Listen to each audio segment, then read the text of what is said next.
అందరికీ నమస్తే, welcome to R Telugu.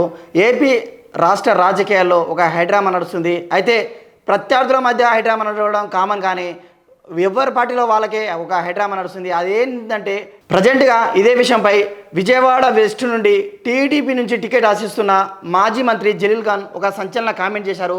అదేంటంటే ఒకవేళ టీడీపీ నాకు టికెట్ ఇవ్వకుంటే నా కోసం ముస్లింలు మైనార్టీలు ఊరేసుకొని వస్తారని, అయితే నేను ఒక పబ్లిక్ వాయిస్ అని, చాలామంది అంటే టికెట్కి ఎవరైనా పోటీ పడవచ్చు డబ్బులున్నోళ్ళు, కానీ నాలాంటి పనిచేసే సత్తా ఉన్నోళ్ళు చాలా తక్కువ మంది అని చెప్పారు. ఒకసారి ఆయన ఏం మాట్లాడారో విందాం. ముస్లిం మైనార్టీలు అంతా సిద్ధంగా ఉన్నారు, మా ఊరి వేసుకుంటాను కాడ. Voice of the public Jaleel Khan అంటారు. విజయవాడ వెస్ట్ లో సీటు పోతే సిద్ధంగా ఉన్నారు ఊరు వేసుకోవడానికి. అసలు నేను ఇప్పటికే ఆపి ఉంచాలి, ఇప్పటికి ఇద్దరు ముగ్గురు అయ్యేవాళ్ళు. ఇది విషయం. ఈయన ఒకవేళ ఆపకుంటే ఆల్రెడీ ఇప్పటికే ఇద్దరు ముగ్గురు ఊరేసుకొని చచ్చిపోయేటోళ్ళంట. అసలుకి జలీల్ ఖాన్, మీకు అందరికీ జలీల్ ఖాన్ అని పేరు చెప్తే తెలియకపోవచ్చు, కానీ చాలామందికి సుపరిచితుడు. బీకాంలో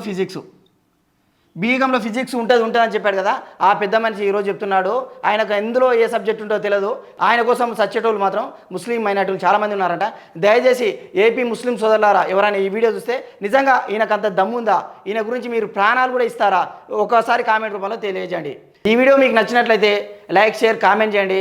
అదేవిధంగా మరిన్ని అప్డేట్స్ కోసానికి మా ఆర్ తెలుగును సబ్స్క్రైబ్ చేసుకోండి. Thanks for watching.